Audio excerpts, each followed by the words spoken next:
So that was the one thing I was thinking of. But here's the one I really want to talk about tonight, and I'm calling it heart treasures. Okay? So a heart treasure, or treasures, is what you value the most. Okay? Like buried treasure, you have to open it to find out what's in it. First you got to find the treasure. And a lot of times that takes time. But sometimes it takes time, doesn't it? To find out what it is that you treasure the most. Well, one way. Oh, I got these mixed up in that one. Okay. Matthew 6:21. For your heart will always pursue what you value as treasure. That's Matthew 6:21. And so what is it that fills your heart? Well, and how do you find out what it is that you treasure? It's what you speak.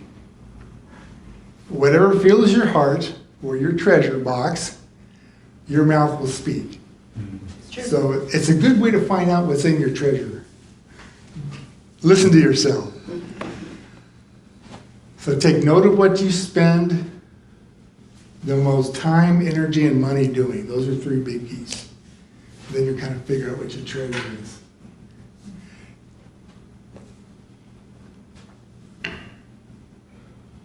Listen to yourself and ask the question, who is the hero of my story?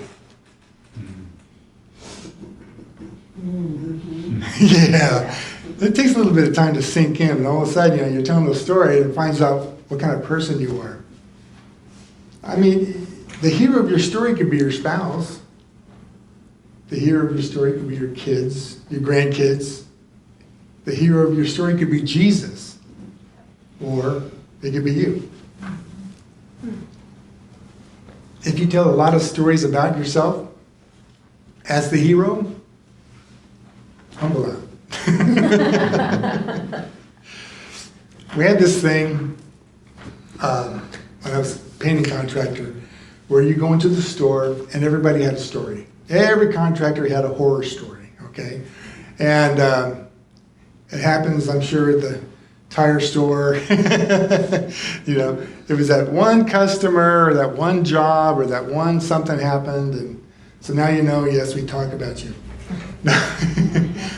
And so be kind to your contractor. and that could be your treasure, where you treasure these horror stories, but it doesn't really benefit you in the long run. You know what I'm saying? Here's what fills my box, is all these horror stories. And boy, I got some good ones, man. Because when you go to the paint store, you're the hero telling these horror stories about, isn't it stupid? Really stupid. It's really stupid. Yeah. But it's, hey, I'm being very transparent here, okay? Mm-hmm. And I'm telling you, I was pretty good. I had some pretty good stories. I mean, everybody had their story, but I had some pretty good stories.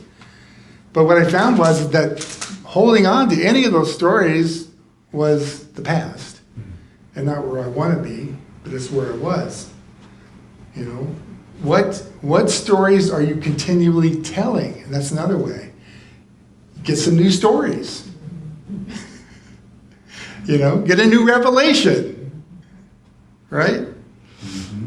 Because can you change your treasure? Absolutely.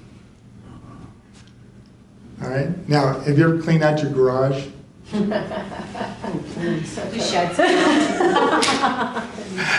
Okay. If you know me well enough, well, you can probably look out here in my van and go, oh my gosh, can you find anything in there? It's a mess. I know where everything is. Right? Yeah, there's a guy that works.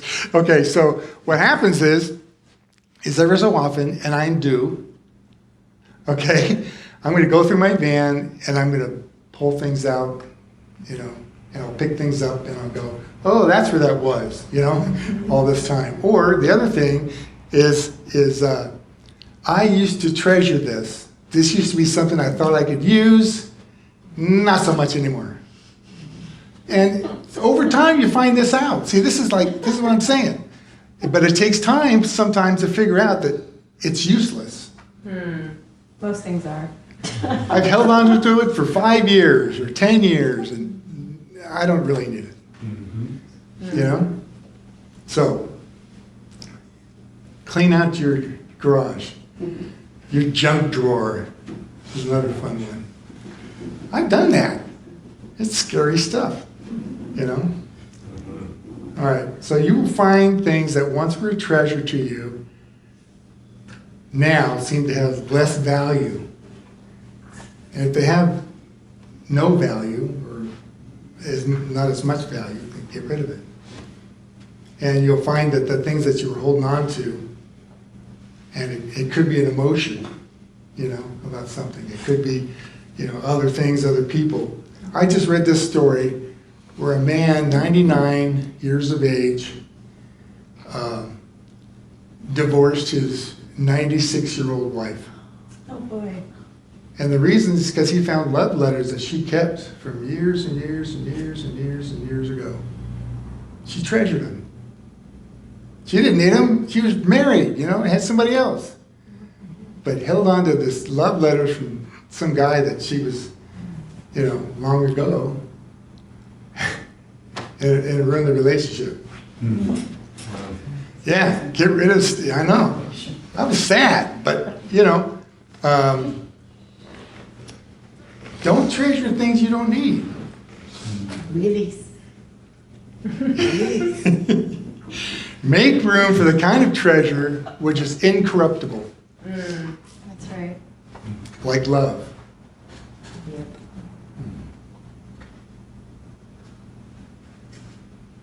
You know, one thing I started just doing just recently was usually on the 41 in the mornings or in the afternoons, it's a road race. There's always somebody in your tail, you know. I pull over now for everybody. It does two things. It takes the stress off of me from trying to, you know, stay out of their way. Because it doesn't matter how fast you go, they'll go faster. And that keeps me humble, you know. But then, you know, you get into town and somebody pulls in front of you and you lose your salvation all over again. That was today. It was kind of like, I can't pull my hair out anymore. It's gone. Can't save it. All right. But be clear on this, Maybe that's what happened. that you can focus on, like, say, a career, you know, and for a time. So that the goal is to, you know, either support yourself or somebody else or family or whatever, and then you have more time with them. But for a period of time, like I remember Danelle, when she goes to school, it's like, I'm in school, you know, like we never saw her for a while. Yeah, she'd show up to meetings and stuff, but besides that, forget it, you know. You studied hard, I know you did. And so I think, this is my personal opinion, there's no biblical support for this, but but if your whole goal is to give yourself more time to help others, give yourself more finances to help others, to do more for the Lord, you know, you'll have a future that you can serve God more, serve people more. I think that's a noble thing to do. All right, so don't think that that's like this is my treasure. No, this is temporary. You know, and it'll go away. All right, so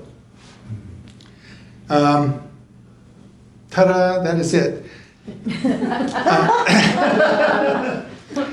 Basically, this is So, what is in your storehouse today, and what would you love to trade out?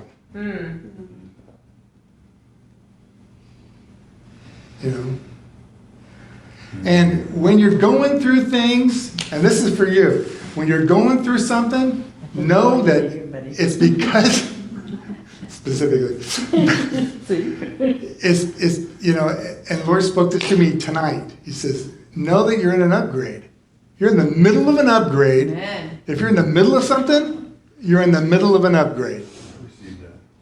Yeah. If it's tough, you're in an upgrade. If you're struggling, you're in an upgrade. Don't fear it, run from it, ignore it, deal with it. You know? What do you store that you don't need? Oh. You're a champion storer. Huh? You're like a champion. I've heard stories of your house. I haven't been there yet. Oh my goodness. Bless your heart. Bless your heart. But you gotta be brave to do this kind of stuff. Yeah. Yep. I mean, it's not an easy thing to do, but be brave. So I would just say, you know, let's just take some time and just ask God, you know, what is it that is in my treasure that doesn't need to be there? What is in my storehouse? What am I storing up? You know, I love it when it says, store up treasure in heaven where not moth or rust corrupts, thieves can't break in and steal.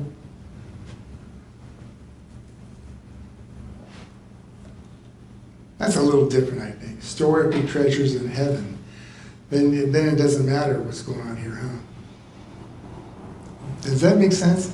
If you're storing up your treasures in heaven, your values, gee, I want this, you know, in heaven, then nobody can take them down here. And you know, like my van, I would love to forget about anything I've stored down here. I'd like to totally forget about it, you know, drive it off a cliff and just get a new vehicle, right? I mean, You said on camera. yeah. I don't have that kind of insurance, so I can't. But you know, I mean, really, there are things that I remember, and I don't want to remember. There are things that have emotionally affected me, but I don't want them to anymore. Amen. You know, that's the kind of treasure that I don't need.